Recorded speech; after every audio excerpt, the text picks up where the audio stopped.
Before we begin, I thought it would be fun if everyone lets me know in the comments where they're watching this video from. And while you're down there, don't forget to subscribe. Now, let's start today's episode. Nostradamus, born on December 15th, 1503, in the south of France, was influenced by his scholarly grandfathers from a young age. One grandfather was a physician, and the other taught him classical languages, laying the foundation for his future work. Nostradamus became famous for his prophecies, publishing collections that gained a loyal following during his lifetime. Over the centuries, people have attributed many significant historical predictions to him, adding to his enduring legacy as an astrologer and physician.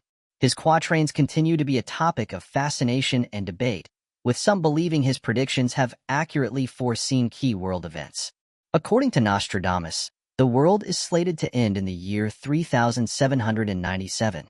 Little is known of his childhood, but evidence indicates he was very intelligent as he quickly advanced through school. Early in his life, he was tutored by his maternal grandfather, who saw great intellect and potential in his grandson. During this time, young Nostradamus was taught Latin, Greek, Hebrew, and mathematics. It's believed that his grandfather also introduced him to the ancient rites of Jewish tradition and the celestial sciences of astrology, giving Nostradamus his first exposure to the idea of the heavens and how they would drive human destiny.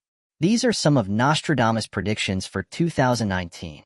Nostradamus' prophecies foresees that 2019 is going to be a year of justice.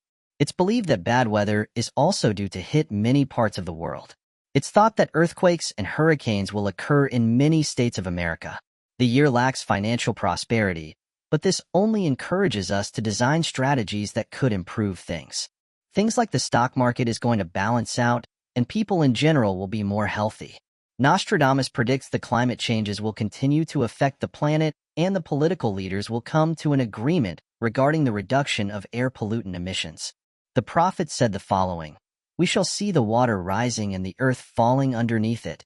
The climate changes is the most common prediction for our future, and this prophecy is backed up. It's thought there will be many hurricanes which will hit the U.S. during 2019. Places like Texas and Florida must be prepared to face the bad weather. One interesting thing Nostradamus came out with is that people will get closer to animals than ever, and suggesting that we will be able to speak with animals. He claimed that humans will be closer to animals than their fellow men. He said the following: "The pigs will become brothers to man." Humans have strong feelings towards animals, so this one might not be far from the truth. Nostradamus' predictions are intriguing but vague. While some seem to align with major historical events, their cryptic nature allows for broad interpretations. Many believe he predicted things like Napoleon's rise or 9/11, but others think these are just coincidences. Whether his future predictions come true is unclear, as the prophecies are open to interpretation. Do you think they're real glimpses of the future, or just interesting, vague verses? If you're fascinated by unsolved mysteries and enjoying the video so far, make sure to hit that subscribe button and give this video a thumbs up to stay updated on all our latest content. Moving on to the next mystery. While many focus on the Mona Lisa's smile, others find the most captivating feature to be her gaze. Those who have seen the painting in person often describe the way its textures and depth create a three-dimensional effect, giving the impression that her eyes follow you from any angle. This has led to many different accounts of people staring at the painting and claiming that when they look away and look back at the painting from a different angle, the eyes seem to be staring at them regardless of wherever they move. This has become a well-known optical illusion in the modern day that has caused scientists to use high-grade technologies to map out the textures of the painting to better understand what could be causing this. The current theory is that many people believe that given the range in size and texture all across the eyes and the sunken look of lower texture in the iris, staring at the painting from different angles can give the illusion of the pupils moving across the painting and creating a constant hypnotic stare from any direction of viewing. This means that reproductions of the Mona Lisa can't replicate the incredible illusion it creates, which likely took years to achieve. The brushstrokes needed to layer textures at various angles to create this effect are still a mystery, and no successful recreation of the painting's three-dimensional quality has been made. Moving on to the next mystery. The Lost Labyrinth of Egypt is a legendary maze-like structure said to be near the Fayum Oasis, southwest of Cairo. Ancient authors like Herodotus and Strabo described it as a vast building with thousands of rooms and corridors, constructed by King Amenemhet III of the 12th dynasty around 1800 BCE. It was believed to serve as both a tomb for the king and a center of initiation for priests, as well as a hub of wisdom and knowledge. The walls of the labyrinth were said to be covered with intricate carvings and inscriptions that contained the secrets of the universe and the mysteries of life and death. Despite the many accounts of the labyrinth, its exact location and even its existence have remained a mystery for centuries.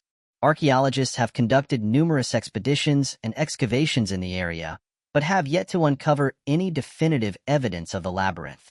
In recent years, some researchers have suggested that the labyrinth may have been a metaphorical rather than a physical structure, representing the complex nature of the Egyptian religious and philosophical beliefs. Others believe that the labyrinth may have been destroyed or buried over time, or that it may still be hidden beneath the sands of the desert waiting to be discovered. The lost labyrinth certainly remains a captivating mystery. Its size, purpose, and the stories surrounding it continue to intrigue people. Many hope that further exploration in the region might reveal more about its true nature, potentially shedding light on one of Egypt's greatest architectural and cultural secrets. Moving on to the next mystery. The Persian Gulf is relatively shallow and features numerous islands.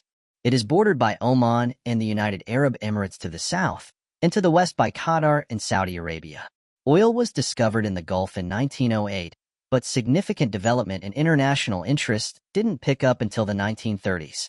The Gulf's oil fields, some of the world's most productive, have been heavily developed, with modern port facilities built. Around 50% of the world's oil reserves are estimated to be in the Persian Gulf. The region also has rich fishing resources and was once the hub of the pearling industry. However, it is also where a giant shark was reportedly spotted. Scientists from the University of British Columbia have been investigating whether this giant shark could still inhabit the Persian Gulf. Back in November, when researchers were going through satellite imagery from Google Earth, they found a huge shark estimated to be around 70 feet in length. The megalodon was believed to have been 50 to 70 foot long, with early estimations ranging from 80 to 100 foot. It's tough to investigate what exactly this is, as we only have one picture. Through archaeological findings and research, it's believed the megalodon became extinct somewhere around 1,500,000 years ago for unknown reasons. Although scientists and researchers have claimed numerous theories for its possible extinction. However, many people the world over have speculated these giant sharks could still be thriving in deep water. This isn't the only megalodon to have been sighted over the years. In his book, Sharks and Rays of the Australian Seas, Australian naturalist David Steed shared this story which some believe describes a terrifying encounter of a megalodon. In the year 1918, I recorded the sensation that had been caused among the outside crayfishmen at Port Stephens when for several days they refused to go back to their regular fishing grounds in the vicinity of Broughton Island. The men had been working on the fishing grounds when a giant shark showed up, lifting pot after pot containing many crayfish. These crayfish pots were around 4 feet in diameter and frequently contained from 2 to 3 dozen good-sized crayfish, each weighing several pounds. The men were all unanimous that this was a giant shark. In company with the local fisheries inspector, I questioned many of the men very closely, and they all agreed as to the gigantic statue of the beast. But the lengths they gave were absurd. But bear in mind, these were men who were used to the sea and saw all sorts of weather, and also all sorts of sharks as well. The case remains a mystery. There is one beast that's come to be known as the Black Demon. This creature has locals scared for it's thought this creature could be a man-eater and may have a taste for human flesh. Described as similar in appearance to a great white, the creature is said to be black in appearance rather than the great shade that great whites tend to have on their dorsal area. It's believed to range from 20 to 60 feet in length, roughly the size of a school bus. With enormous eyes said to instill fear, its massive tail is a key characteristic, often seen thrashing at the water's surface. Unlike any known shark species, it's reportedly attacked bones and has been witnessed leaping from the water to catch seals and sea lions. While sightings of this creature are infrequent, no physical evidence has been found to confirm its existence. So, is there sufficient evidence to suggest that Megalodon could still be alive? Moving on to the next mystery. The enigma of Blackbeard's lost treasure. Edward Teach, better known as Blackbeard, was a notorious pirate active in the Caribbean during the early 18th century. It's thought that he accumulated a considerable fortune over his pirate career, yet much of it is still unaccounted for. According to legend, Blackbeard buried his treasure on an island near his base of operations in North Carolina, USA. The treasure is said to consist of gold, silver, jewels, and other valuable items that Blackbeard looted from ships during his raids.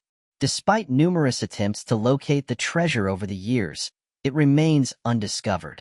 Some historians believe that the treasure may never have existed, or that Blackbeard may have taken it with him when he was taken out in battle by British naval forces in 17/18. However, many treasure hunters continue to search for Blackbeard's treasure using a variety of methods including metal detectors, sonar, and historical research. Some believe that the treasure may have been hidden in a network of tunnels beneath Ocracoke Island, which was a major hub of Blackbeard's operations. Despite the efforts of many treasure hunters, the location of Blackbeard's treasure remains a mystery, and it is unlikely that it will ever be found. Nevertheless, the legend of Blackbeard and his lost treasure continues to captivate people's imaginations, and the search for it continues to this day. The mystery of Captain Kidd's treasure. Captain William Kidd was a Scottish sailor and privateer in the late 17th century who was famous for his alleged treasure. Kidd was hired by the British government to capture enemy ships and was also given permission to attack any pirates he encountered. However, Kidd himself became a pirate and began attacking ships belonging to anyone, including British vessels. Kidd's downfall came when he mistakenly attacked a British East India Company ship, the Quebec Merchant, which was carrying valuable cargo belonging to powerful people in India. Kidd was later captured and sent to London for trial, where he was found guilty of piracy and sentenced to his demise. It was rumored that Kidd had buried treasure in various locations, including islands in the Caribbean and along the coast of New England. The most famous of these stories involves treasure supposedly buried on Gardiner's Island, off the coast of Long Island, New York. The tale of Captain Kidd's treasure has been handed down through generations, with many treasure hunters attempting to uncover it. Yet, no one has succeeded in finding it. Some argue that the treasure was never buried there, while others suspect it has already been discovered and kept hidden. In 2007, a team of archaeologists conducted a search on Gardiner's Island but found no trace of the treasure. Nevertheless, the legend of Captain Kidd's treasure continues to captivate people and inspire treasure hunters today. Moving on to the next mystery. NASA probes studying Saturn have detected mysterious sound waves, sparking speculation that they could be the sounds of aliens communicating. The Cassini mission, NASA's most thorough study of Saturn and its moons, provided extensive data on the planet and its surrounding environment. This was a joint endeavor of NASA, the European Space Agency, and the Italian Space Agency. Cassini is a sophisticated robot spacecraft orbiting the ring planet and studying the system in detail. In late 2016, the Cassini spacecraft began a daring set of orbits called the Grand Final, which will be in some ways like a whole new mission. The spacecraft will repeatedly climb high above Saturn's poles, flying just outside its narrow F-ring 20 times. According to the Space Agency, in the course of their observations of the ring planet, scientists picked up on a number of radio waves. After NASA discovered dozens of these radio waves back in 2004, they admitted themselves to be rather flummoxed by the noises and wrote a note saying, "A most intriguing file. We do not know what to make of it." This prompted some amateur cosmologists to suggest these radio waves may well be recordings of aliens attempting to communicate with each other. This isn't the first time this has happened. Over the years, these types of signals have been picked up, and people are always left asking the same questions: was it aliens? However, the scientific world has come forward and said there may be a more straightforward explanation for this odd phenomenon. It's been suggested these radio waves may well be naturally occurring. Saturn has an intensely powerful magnetic field, and when particles enter the charged atmosphere, they may be affected by the field. This is in such a way they create natural radio waves which sound like whizzes and static. There have been recordings of Saturn, and these noises are eerie. The Cassini mission did not only focus on the gas giant itself, but also on 63 moons including Titan, the largest of Saturn's natural satellites. Titan is certainly a remarkable moon. Of the more than 150 known moons in our solar system, Titan is the only one with a thick atmosphere. It's also the only place, apart from Earth, where liquids exist in the form of rivers, lakes, and seas on its surface. While this signal is believed to be natural, some speculate that it could be a sign of alien activity. So, what do you think of this discovery? Could this signal be from extraterrestrial life? Moving on to the next mystery. Natural disasters like hurricanes, tornadoes, and tsunamis occur regularly, with the media often reporting on their devastating paths and the loss of life that follows. People living in areas prone to common natural disasters are typically aware of the risks and take precautions. However, there are other, far rarer disasters that are much more terrifying and deadly, yet often go unnoticed. One such event is a limnic eruption, which famously triggered the Lake Nyos disaster on August 21, 1986. A limnic eruption is powered by dissolved carbon dioxide that builds up within the deep waters of a lake until the pressure causes it to explode upward and outward. This explosion generates a poisonous gas cloud that can suffocate humans and animals in the vicinity, as well as potentially triggering associated events like tsunamis. The Lake Nyos disaster was one of the worst examples of such tragedy, as between 100,000 and 300,000 tons of noxious carbon dioxide exploded from the depths of the lake in northwestern Cameroon. Some experts even estimate that there could have been as much as 1,600,000 tons of carbon dioxide, making up the gas cloud that formed as it was expelled from the lake at almost 100 kilometers per hour. This cloud, being heavier than the surrounding air, quickly sank over the nearby villages, replacing the oxygen and immediately suffocating hundreds of people, livestock, and animals that were within 25 kilometers of the lakefront. In total, this tragedy took the lives of over 1,700 individuals and 35,100 livestock. The explosion generated a 25-meter wave across the surface of the lake that crashed to one shore, helping to power the thick gas cloud that moved down the valley. Hundreds of victims in the nearby villages of Nyos, Cam, Cha, and Sabum were suffocated instantly in their sleep. 1,000 more fled from the area and were able to escape, but later developed associated issues such as respiratory problems, painful lesions, and even paralysis. Luckily, limnic eruptions are incredibly rare and are frequently triggered by a preceding earthquake, volcano, or seismic activity. Additionally, they typically only occur within lakes that have already displayed elements of such activity, and are therefore known as limnically active or exploding lakes. In the wake of the Lake Nyos disaster, experts engaged in multiple studies about how such a disaster could be prevented in the future, including implementing methods that help to keep the levels of carbon dioxide within a safe range by venting out the CO2 through pumps. Since 2001, a degassing tube system has been installed in the lake, and it has been shown to maintain carbon dioxide levels at a steady state, significantly reducing the risk of an eruption. Furthermore, the study of this tragic event has led officials to assess other limnically active lakes for the potential risk of a limnic explosion. Several additional lakes were found to be supersaturated with carbon dioxide and have since undergone preventative and corrective actions to prevent a similar disaster in the future. Moving on to the next mystery. In March 2017, a range of fascinating fossilized dinosaur tracks were discovered along a 15-mile stretch of the Daimler Peninsula in Australia's Kimberley region, setting record-breaking milestones in paleontological findings. 21 different species of dinosaurs and their tracks were efficiently analyzed and cataloged in incredible detail, utilizing the use of advanced 3D mapping and laser technology.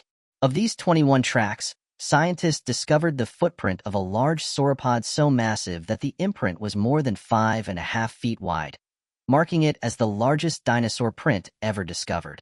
Interestingly enough, dating of the region finds that the tracks had naturally formed in the once wetlands of the Fiver Delta over 130 million years ago. Moving on to the next mystery. In late October 2010, a missing persons report was filed for Patty Krieger in the Cascade Mountains near Rockport, Washington, on the Sauk Mountain Trail. According to Patty's friends, she and her boyfriend, Larry Presley, had been facing emotional challenges in recent months. Within a few months, both of Larry's parents passed away, leading to financial difficulties for the couple. Eventually, they decided to cremate Larry's parents and spread their ashes in the Washington Cascade Mountains for a memorial.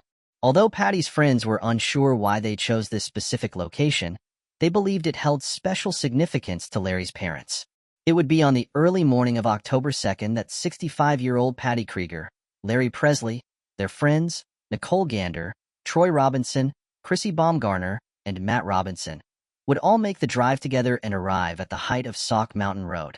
The road is a small winding trail that brings drivers up to an elevation of around 4,400 feet, roughly only a 1,000 feet shy of the Sauk Mountain summit elevation, which rests at around 5,100 feet. Given the fact that the walk to the summit of the mountain was expected to have been a short one, with the funeral lasting less than an hour or so, Patty decided to also bring her Rottweiler dog named Bear.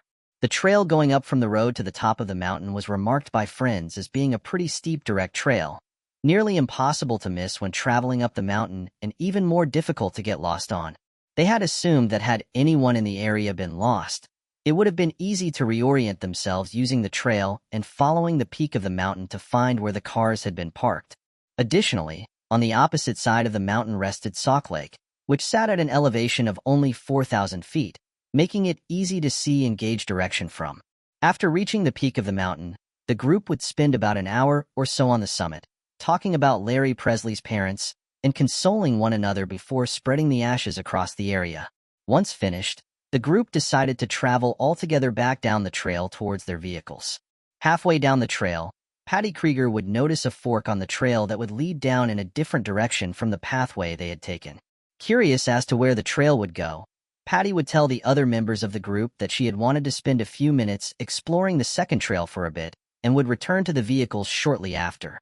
At first, members of the group were reluctant to let Patty travel on her own as the trail appeared to lead into an area with many old, overgrown trees, and Patty Krieger suffered from a hearing condition that left her afflicted with partial deafness. However, after the group got her attention, Patty seemed unwilling to continue with the group and intimated that she would catch up with the rest of them later, deciding to bring Bear with her down the trail to explore further. Due to the fact that Larry would reassure the group that Patty was fine and had charged up her hearing aids earlier that morning, the group capitulated and decided to wait at the parking area until Patty returned.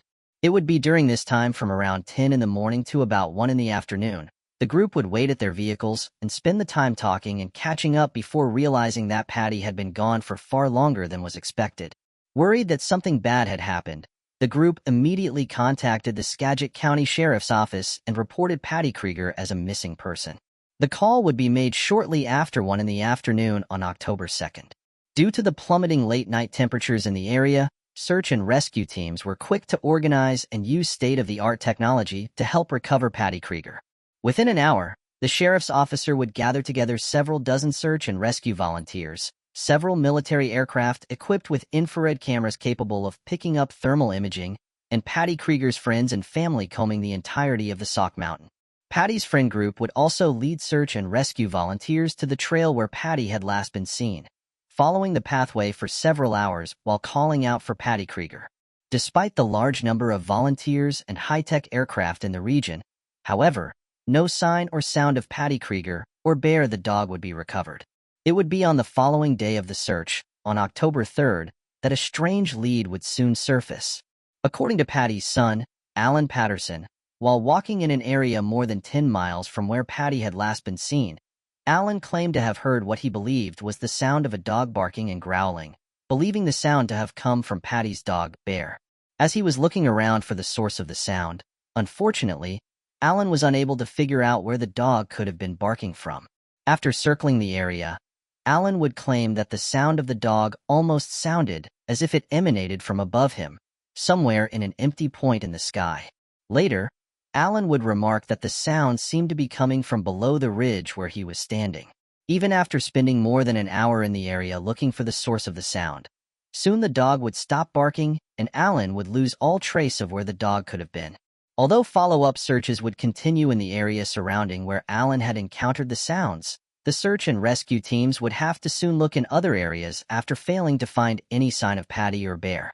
However, The most peculiar aspect of the follow-up searches appeared to be from the bizarre response from several canine search and rescue teams that were brought to the region to help track the scent of Patty Krieger or bear. When brought to the trail of where Patty Krieger has last been seen or to the area where Alan Patterson believed to hear the sound of a dog growling and barking, the canine teams would suddenly become unwilling and unresponsive to efforts at tracking or picking up a scent. The most bizarre aspect of this would come forward when the dogs, capable of finding and tracking the scent of others, would suddenly stop any efforts when tasked or given an item with Patty's scent. It would be after another 72 hours of non-stop searching that the Skagit County Sheriff's Office would formally announce that the search for Patty Krieger would be terminated after failing to find any sign of her anywhere near the mountain. Search and rescue volunteers would later theorize that Patty must have assumed that the path she had been taking would eventually lead back to the road where the vehicles had been parked and could have been following it for several miles before realizing that she was lost or injured. Despite the official search coming to an end, Alan Patterson and several friends and family would continue to go to the mountains, sometimes staying over the course of weekends to continue the search for Patty Krieger. Unfortunately, even after another 3 weeks of these private search efforts, nothing notable would surface surrounding Patty's disappearance. It would not be until the October 28th that news would come forward in the shape of a Rockport resident recovering a Rottweiler that they had spotted walking through the mountains.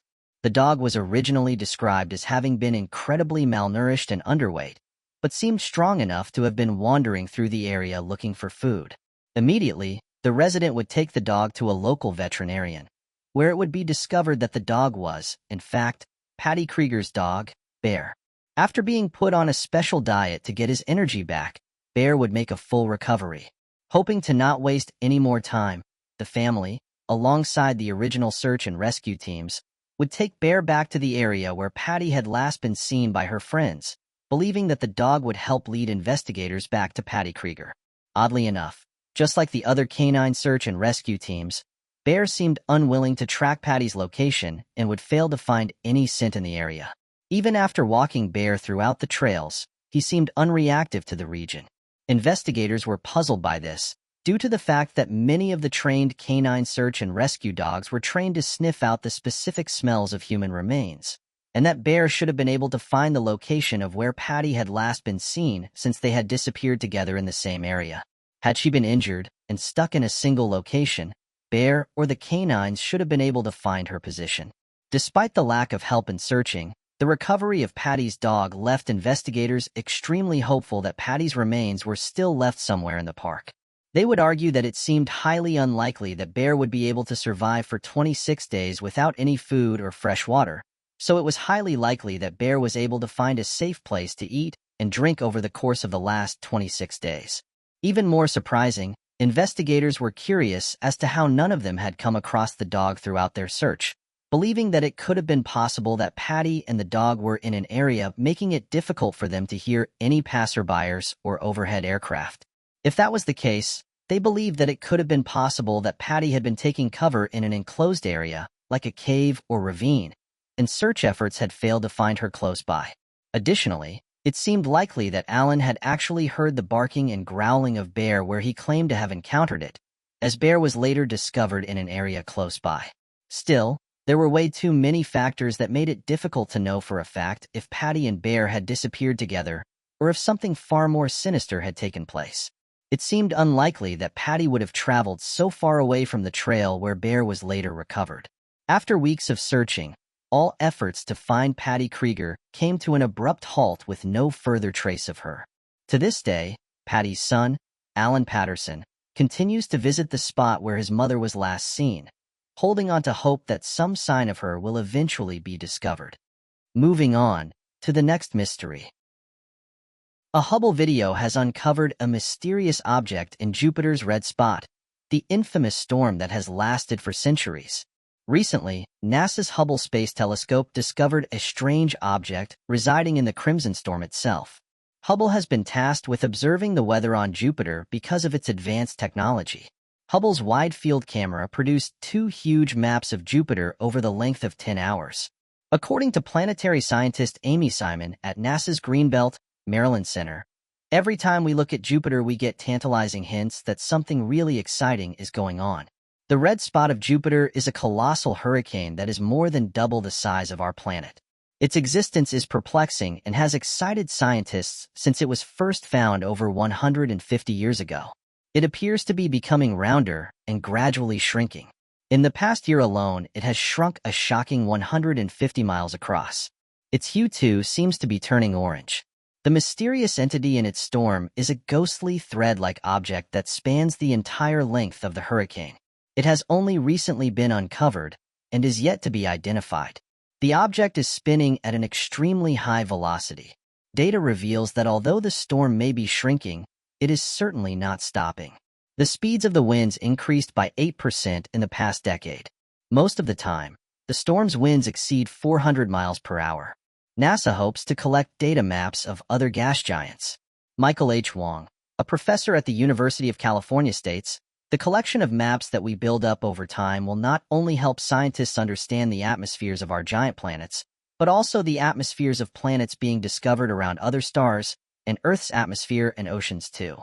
Wong adds, "This is something only Hubble can do."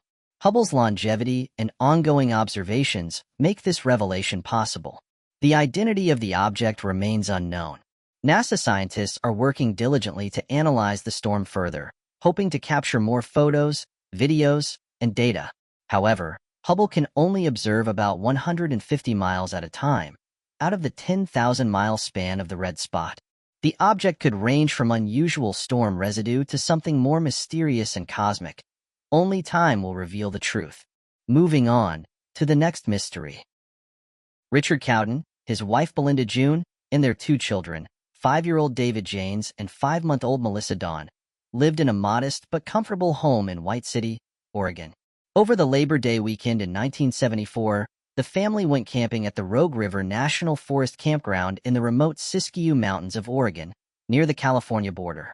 They planned to camp until Sunday, September 1st, when they would have dinner at Belinda's mother's house before heading home. The campground was about a mile away from Belinda's mother's home. On Sunday morning around 9 a.m., Richard and David were seen buying milk at a local store in the nearby town of Copper, Oregon. After that, no one in the Cowden family was ever seen alive again. Belinda's mother grew increasingly worried after waiting for hours, so she decided to drive to the campsite to find out what was delaying them. When she arrived, she found a picnic table with a quart of milk, Melissa's diapers, and Belinda's purse spread out. The family's car was parked exactly where it should have been. Overall, the campsite appeared completely unaltered, giving the impression that the family would be returning soon. She found Richard's pricey wristwatch and his wallet, which had $23, lying on the ground beside the creek as she strolled around the campsite. She waited for the family to return for approximately an hour, but they never did. After a while, she called the police. Fishing poles leaned against trees and carefully arranged, abandoned kitchen items on tree stumps were discovered by police. There was no indication that anything had been searched through or gone missing, and the car appeared undisturbed. The entire situation was unnaturally quiet, with no signs of foul play or struggle. The family's swimwear were strangely missing, as though they had all gone for a leisurely swim. Even though the wallet and pocketbook contained cash and credit cards, these were the only items that were discovered to be missing from the camp. 5 miles or so from the camp, the family dog was discovered unhurt. Despite a thorough search being conducted, the missing family was not found. At the time, many speculations were proposed as to what might have happened to them. One was that the bodies might have drowned while swimming, but there was no sign of them anywhere along the little creek. There was also the possibility that they had vanished voluntarily, but the family appeared to be content and well-adjusted, and there had been no significant deaths or enemies. Furthermore, since everything was left at the campsite, robbery could not have been the motivation. 7 months passed with no word on why they vanished. Then, in a distant forested location in April 1975, 2 hunters discovered what appeared to be human remains. When police arrived on the scene, they found the rotting bodies of 2 adults and 2 children. It was established that the remains belonged to the Cowden family. The bodies of Melissa and David Cowden were discovered crammed into a cave on a precipitous mountainside around 7 miles from their campsite. The cave had been sealed off with boulders to conceal the macabre sight inside. The cave was located just a short distance from an area that had been thoroughly examined by authorities when the people went missing. It was discovered that Belinda and David had been shot with a .22 caliber bullet, and Melissa, the young child, had suffered significant blunt head damage. Richard's body was discovered a few feet outside the cave, not within where his family had been located. Although it is believed that he was shot to death, his body was too deteriorated to determine the cause of death. Initially, it was thought that Richard Cowden had killed his family before killing himself, but a thorough search of the area produced no weapons of any kind. If Richard had been the one to kill his family and then take his own life, there would likely have been a weapon left behind. As a result, rumors spread that the family had fallen victim to foul play. One theory suggested by the police was that they had gone swimming in a nearby stream, been kidnapped at gunpoint, driven a short distance, pushed up a slope, and then executed by gunfire. However, the true circumstances of the crime remain unknown. Richard's father was later cleared of suspicion, although questions arose after he committed suicide shortly after the disappearances. Soon after, attention turned to Dwayne Lee Little, a convicted rapist and murderer who had been released on parole in 1974 after serving time for the 1964 attack and murder of a teenager. It was revealed that Little had been buying gas in the area near the Cowden campsite before the family vanished. However, there was never enough evidence to link Little to the crime. In the 1980s, Little was apprehended and convicted of a separate murder and rape. Yet, despite these developments, no one has been arrested or charged in connection with the Cowden family's tragic disappearance. Moving on to the next mystery. On May 26, 1990, Marlene Warren, a 40-year-old woman, was having breakfast with her son in her West Palm Beach, Florida home. Marlene lived in the Wellington Aero Club, a private aviation community, with her husband and son. At around 10:45 a.m., she heard a knock at the door. When she opened it, she was met by someone dressed as a clown, complete with a painted white face, a red bulb nose, and an orange wig. The clown held a bouquet of red and white flowers along with 2 balloons. One of the balloons read, "Asterisk, you're the best." Asterisk Marlene took the flowers and balloons, remarking, "Asterisk, oh, how pretty." Asterisk in a shocking turn of events, the clown pulled out a gun, a .38 or .357 caliber revolver, and shot Marlene once in the face. As Marlene hit the ground, her son hurried up to her and gave the clown a direct look. He recalls the clown's eyes to be dark brown. After that, the clown approached a Chrysler LeBron that was parked in front of the house with composure and departed. There was no license plate on the car. 2 days after being admitted to the hospital, Marlene passed away. Police discovered during their inquiry that Marlene and her husband, Michael Warren, had been fighting and experiencing relationship issues. After 20 years of marriage, the pair had purchased a few enterprises, including a used car shop that Michael operated and rental homes managed by Marlene that commanded a price tag of over $1 million. Since Michael would have profited the most from Marlene's death, the police quickly accused her husband.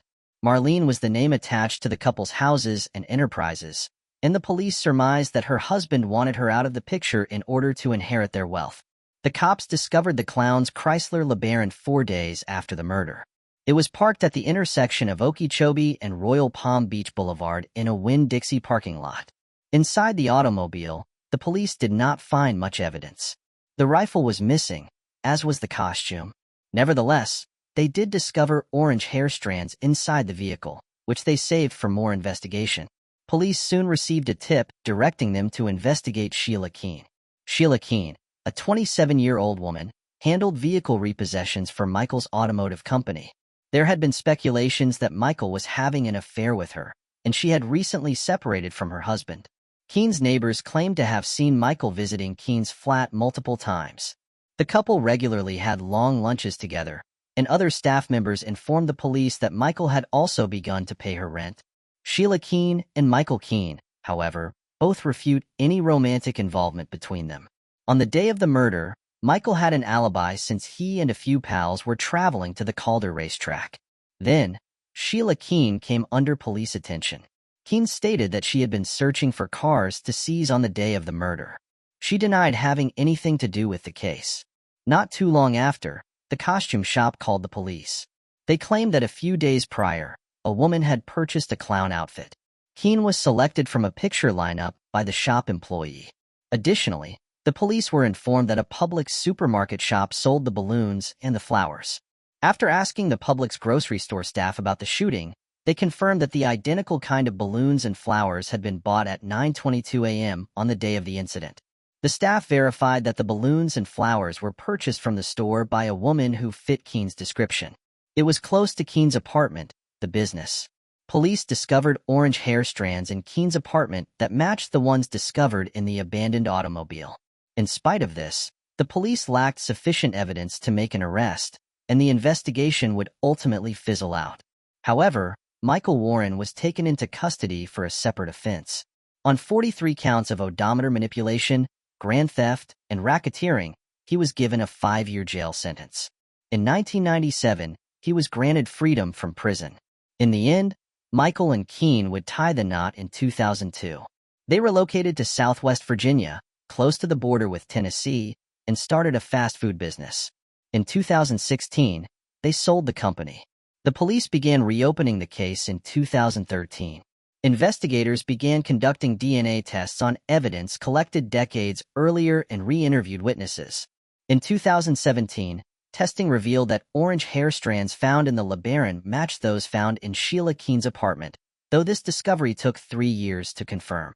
Additionally, further testing showed a match between her hair and hair found in the vehicle. Sheila Keene was arrested and charged with first-degree murder, 27 years after the crime. Her trial has faced numerous delays, with the next hearing scheduled for December 22, 2022. While Michael Warren has not been formally charged in Marlene's murder, he has not been ruled out as a suspect either. Moving on to the next mystery. On the morning of January 3, 1991, Seashore City Police responded to a call at Sabado Park in California on a chilly day. As the sun was just beginning to rise, they found the lifeless body of 34-year-old Vicki Johnson sprawled out on the sandy playground. The scene revealed a tragic and horrific end for Vicki, right in the heart of the park. Her body was gruesomely mutilated, showing the signs of a brutal and agonizing attack. A large amount of sand had been forced into her airways, leading to strangulation and suffocation. Vicki had endured severe torture, with bite marks covering her body. Her clothes were torn and partially burned, along with the upper part of her body. The scene painted a harrowing picture of a woman subjected to unimaginable pain. Her life was violently stolen in a way that was beyond comprehension. Investigators were deeply disturbed by the brutality of the crime, and the community was left reeling in shock and fear. In the 1990s, Seaside City, California, gained an unfavorable image as a hostile neighborhood due to its widespread use of illegal substances and high crime rate that persisted until the early 2000s. The unfriendly character of the community was further enhanced by this specific case. This was an unusual episode amid the out-of-control gang warfare. Unlike many others impacted by the fighting, Vicki Johnson was not affiliated with any gangs. The body of Vicki Johnson was found lying in plain sight in the popular park. The murderer made no attempt to conceal the body. However, nobody had contacted the police. There were no eyewitnesses in the field. The community's terrifying culture of fear was brought to light by the quiet surrounding the crime scene. Back then, calling the police seemed like a really brave thing for a witness to do. Vicki Johnson had battled bravely for her life in spite of her severe injuries and agony. There was blood all over her flesh under her fingernails. It was not her blood, but the offender's. Recognizing the possible evidence, detectives took clippings of her fingernails in the hopes of finding crucial hints. Beneath her nails, a significant amount of alien DNA was found. However, when it was put through the 1990s crime database, nothing matched. Justice appeared elusive, and leads were few. In the icy shadow of doubt, the case vanished for more than 32 agonizing years. But in 2021, when Vicki Johnson's fingernail skin was tested for DNA at the California Department of Justice, a ray of hope appeared. The road to justice turned out to be very crooked. Handling cold cases comes with frustrating systemic obstacles, such as backlogs and inadequate staffing within the forensic system. But in 2023, 2 years later, the Justice Crime Laboratory discovered an important finding. A genetic match made to Frank Lewis McClure. His information was entered into the National Codes database, and he was once incarcerated. The connection to this DNA match gave the case additional momentum. Even though McClure's DNA connected him to the crime scene, Vicky's cause of death was still unknown. But McClure's past revealed a horrifying tale of brutality. Frank Lewis McClure's criminal history dates back to 1990 and includes offenses like resisting arrest and causing serious bodily harm. This history was furthered in 1994 when the suspect violated probation by using a deadly weapon in a battery and fighting at home, earning a 4-year jail sentence. McClure was involved in domestic fighting and beating with a lethal weapon in the same year as the 1991 event. In particular, charges of domestic violence included the most common ones against him, which happened in 1990, the previously stated 1991 case, 1994, 1999, and 2011, to name a few. His relationship with Vicky Johnson was still not entirely clear, which left a crucial piece of the story missing. The reason behind the two's connection would remain a mystery until McClure, who was 77 years old, died in 2021 from natural causes. With his death, he would never have to answer for the crime. Police thought he died quietly in his beachside home, escaping punishment completely. The questioned DNA technology is not brand new. He might have been captured alive if this testing had been conducted 10 years earlier. He was dead by the time the authorities apprehended him. Frank Lewis McClure was descended from a well-known family in the neighborhood. He was not praised for his character, though. Residents of the coast were taken aback by his link to the incident. Longtime Seaside resident Mark Vaughn spoke for everyone when he expressed amazement and sadness. Vaughn, who had gone to Fremont Junior High with Vicky, recalled her gentle disposition and the previously lovely ambience of her family. Vicky struggled with addiction in her last years, a heartbreaking battle that complicated her story. Vicky Johnson and McClure definitely had a chance of knowing one another. Their engagement in the use of illegal substances appears to be the main factor separating them. Since we don't know the complete scope of the suspect's connection and the suspect is deceased, the issue is more difficult. The inquiry is still ongoing, so there's still opportunity for a close associate of McClure to supply vital details. There is still hope that one of the people McClure confided in will come forward and tell the police the truth about what he did. In an appeal to the public, Seaside Police asked anyone with knowledge about unresolved cold cases in the region to come forward. Authorities urge anyone with information to contact the department at 831-899-6748. Solving a cold case is not just about reaching a conclusion. It's a vital step in preventing future tragedies. By solving these cases, local law enforcement sends a strong message that can deter future crimes. When potential offenders realize that local agencies have a proven track record of solving even the most severe crimes, they may think twice before engaging in criminal activity. Orlando Johnson, the youngest of Vicky Johnson's 3 sons, continues to honor her memory. He was just 1 year old when his mother was tragically taken from their lives. It is hoped that this crucial breakthrough will bring much-needed closure to her family. Moving on to the next mystery. Born on April 30th, 1985, to Lattice Sutton and Michael Richardson, Mitress Richardson was a bright and accomplished young woman. Her parents' turbulent relationship eventually led to their separation, and Mitress was primarily raised in Covina, California, by her mother and stepfather, Larry Sutton. She excelled academically, graduating with honors from South Hills High School. In 2008, she earned a Bachelor of Arts degree in psychology from California State University, Fullerton. By 2009, Mitress was balancing multiple roles, working part-time as an attendant at an LGBTQ+ strip club and interning for a forensic psychologist. Around this time, it was reported that she had recently ended a 2-year relationship with her girlfriend. On September 16, 2009, 24-year-old Mitress visited Jeffrey's restaurant in Malibu, where her behavior raised concerns among the staff. While dining on a steak and sipping a martini, Mitress began acting erratically, attempting to join a nearby table of diners and speaking incoherently about astrological signs. She eventually returned to her own seat to finish her meal but later approached the same group again, telling them she planned to go to Hawaii and would contact them once she arrived. The party that thought her strange but not unpleasant or bothersome departed shortly after. When Mitris tried to leave as well, the manager stopped her and asked her how she planned to pay her $89 charge. Mitris insisted that the group ought to have covered her expenses, but the employees refuted her assertion. The 24-year-old then mentioned that she was from the planet Mars and that she should use sex to pay off her debt. Mitris took a joint and emptied her pockets, searching for whatever cash she could have on her person. She sounds pretty weird. So the restaurant workers phoned the cops at this point. There's a chance she's high. After receiving the call, the LA County Sheriff's Department determined her status.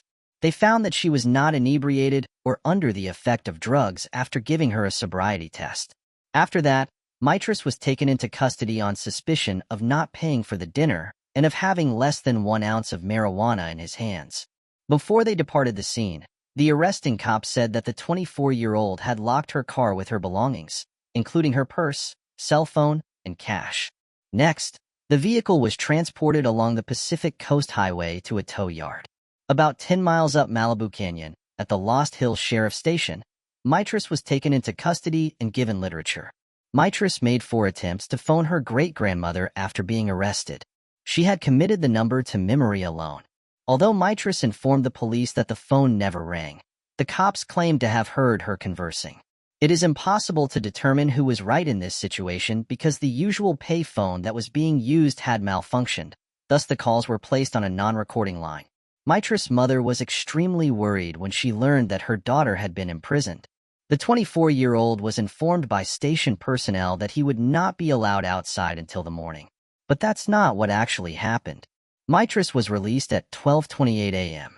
She was alone in a place she didn't know, without any of her belongings, and without a way to return home. She was freed because, according to a police spokeswoman, she showed no indications of being drunk or mentally sick. It is also said that the young woman refused to wait in the lobby. Bill Smith, a former news anchor, noticed the 24-year-old in his garden around 6:30 a.m., some hours later. Smith lived in Monternito, a community of equestrian estates and private hiking trails located approximately 6 miles west of the Lost Hills station at the base of Dark Canyon. Mitris informed Smith that she was sleeping when he opened his window to check on her. After that, he phoned the police, but by the time they got there, the 24-year-old had left. Officers at the station advised her to wait a few more hours before reporting her missing, even though her mother realized right away that something was wrong. Mitris was not the subject of a be on the lookout alert until early in the afternoon on the 17th. Mitris disappeared without a trace, and in the months that followed, there was no sign of her whereabouts. When her family requested the surveillance tape from her detention cell, LASD Captain Thomas Martin initially told them that no such tape existed, stating, "There isn't any form of videotape." However, for months later, in January 2010, Martin admitted that the recording did, in fact, exist. It had been sitting in his desk drawer. Curiously, by the end of that same month, Martin was promoted and reassigned to a station over an hour away. It took an additional 3 months before Mitris' family was finally allowed to view the tape. Authorities claimed the delay was due to technological issues. When Lattis Sutton, Mitris' mother, watched the video, she noticed that her daughter appeared restless and visibly upset. The family claimed that the tape had been altered. They were left wondering what was omitted from the original recording as a result. According to reports, Mitris was spotted carrying a piece of paper 1 second and crumpled on the ground the next. The LASD never provided an explanation for the video's editing. But during the course of the inquiry into Mitris' abduction and eventual death, the police conducted a number of strange and suspicious acts, of which this episode was just one. The family saw Mitris depart the station 2 minutes after she did, from a different door, when they watched more footage of her. However, no one at the LASD would give the man's name. Naturally, Michael, Mitris' father, said, "That makes me suspect. My daughter is the one who leaves the building first, and they don't say anything about him. He may have taken her hostage, offered to drive her to the impound lots, abandoned her, and then returned to get her. Perhaps he missed her. Why have they been hiding him is the key question. It is their responsibility to uncover the facts and get off their donut-eating asses." Mike Kessler, a journalist for LA Magazine, was able to find out who this cop was. It appears that the individual was moved less than 6 months after Mitris' family saw the video of him leaving the building. The man said, "Unfortunately for you, dude, I wasn't there," when Kessler approached him. After that, he hung up. But Kessler persisted, and he was able to talk to the officer once again. This time, the individual insisted he had no memory of being at the department that evening. He said to Kessler, quote, "I was one of the guys that kept away from this, minding my own business. The night this nonsense happened." The LASD conducted a search on January 9, 2010. In the department's history, it was one of the most extensive searches. More than 300 individuals with search and rescue training took part in an 18-square-mile exploration of Malibu Canyon. The volunteers searched both on the ground and in the air, going over ridges, trails, and creeks. More searches were conducted later that year on June 5th and 6th, with the participation of over 100 private citizen volunteers. Still, searchers were unable to locate Mitris. On August 9, 2010, just after noon, rangers in Dark Canyon were investigating a marijuana farm that had just been cleared by the police when they came upon Mitris' body. The terrain was densely covered with poison oak, difficult stones, and other unpleasant plant debris, and there were no designated footpaths. The corpse of Mitris was lying above a creek bed. Her body looked mummified. The police were promptly contacted by the rangers. A deputy from Lost Hills showed up at the site about 1:30 p.m. Despite the fact that the coroner should have been notified right away, it was almost 3 p.m. when he was contacted. The coroner was dispatched to the Lost Hills station at approximately 5 o'clock in the evening to await an airlift from a point above the canyon. And 2 investigators were transported to the crime scene around 5:20 p.m. 1 hour and 40 minutes more went on as the coroner waited for the chopper. Later, the police announced that the airlift had been postponed while the helicopter assisted in the hunt for a hiker who had gone missing. Detectives gathered Mitris' remains at 8 p.m. as the sun was setting and had them transported back to the station. The state code in question, which said that a body could not be disturbed or removed from the location of death without the consent of the coroner or the coroner's designated deputy, and the assistant chief coroner Ed Winter's instructions were disregarded in this case. The LASD had access to the remains for more than 6.5 hours in total before deciding to transport them without the coroner's permission. In an interview with LA Magazine, a former LAPD officer stated rather frankly that removing the body from the scene without the coroner's consent was, quote, "ass backwards. It is the responsibility of law enforcement to safeguard the crime scene," he said. "A body should never be moved without consent." The coroner received the photos that the rangers who had initially discovered the body had taken. Although they have never been made public, Mitris' right leg was 2 yards upslope from her body, according to a source close to the investigation who spoke with reporter Mike Kessler of LA Magazine. There was a tunnel through the soft tissue where the femur bone had been removed, as though it had been yanked out rather than by animals. It was really rather strange. The fact that one of her arms was arranged so that it defied gravity and had likely been left so for some time after her death added to the bizarreness of the image. Claire Koff, a forensic anthropologist, has proposed that this was caused by Mitris' body being covered with something after she passed away. But there were going to be more strange revelations. The coroner's employee authorized Dan McElderry and Kevin Acevedo, the LASD detectives on the scene, to move the skull and examine what was underneath, according to Lieutenant Michael Rawson, who oversaw the investigators on their behalf. According to Rawson, the head was attached and, quote, "the entire skeleton is still in place, together with the skull." This, allegedly, isn't what the images of the crime scene depict. It is clear from the photos that the skull had already been cut away from the body. Its mandible was missing from its upper torso, and it was resting upside down. Moreover, when the body was relocated, 5 neck bones were absent. They've never been located. Whether Rawson and Captain David Smith, who corroborated his account, were present when the body was transferred is uncertain. The detectives and other officers present at the incident have not been made available for comment. When Mike Kessler emailed asking for feedback, Lost Hills Captain Joseph Stephen responded, saying, "Please do not contact the staff.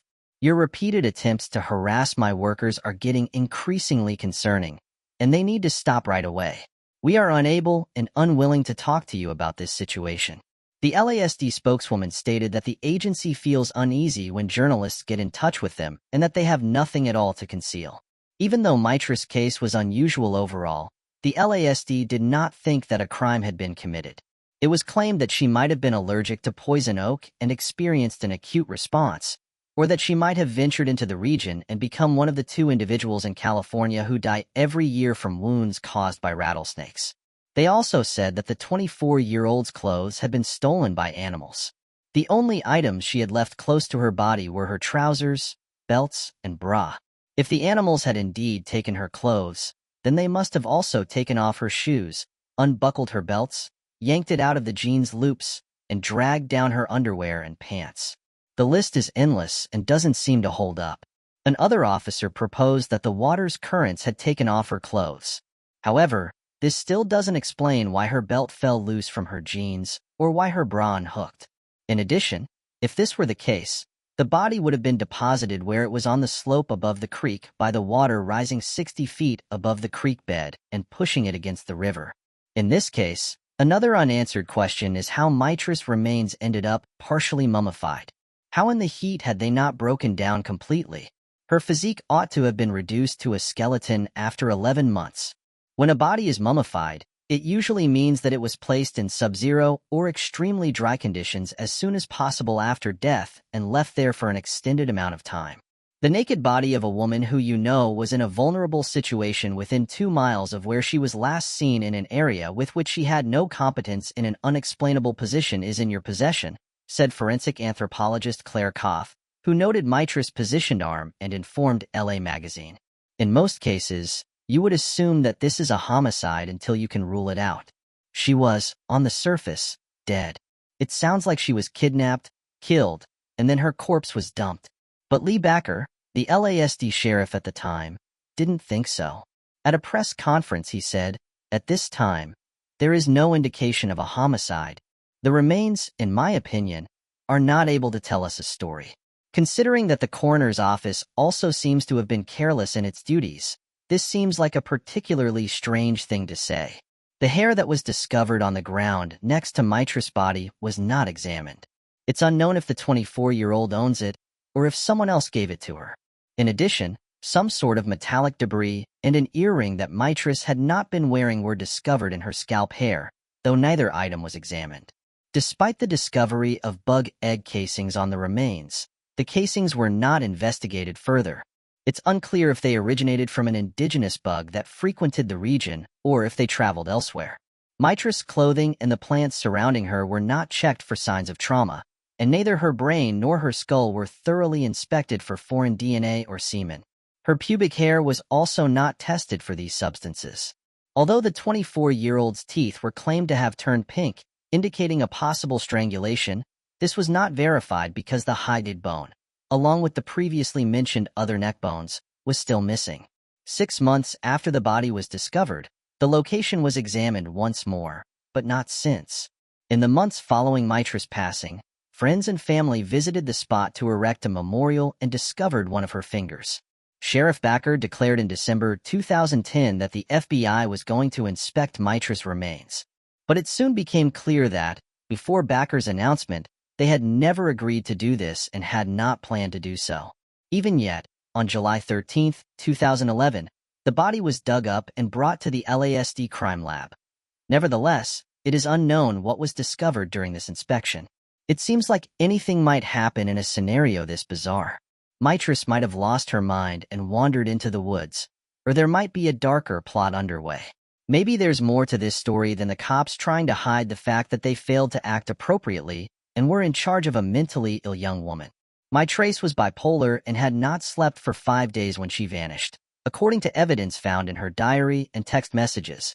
When she was released from the Lost Hills station that September night, she was probably in excruciating pain. Latice, the mother of the 24-year-old, thinks she was the victim of foul play.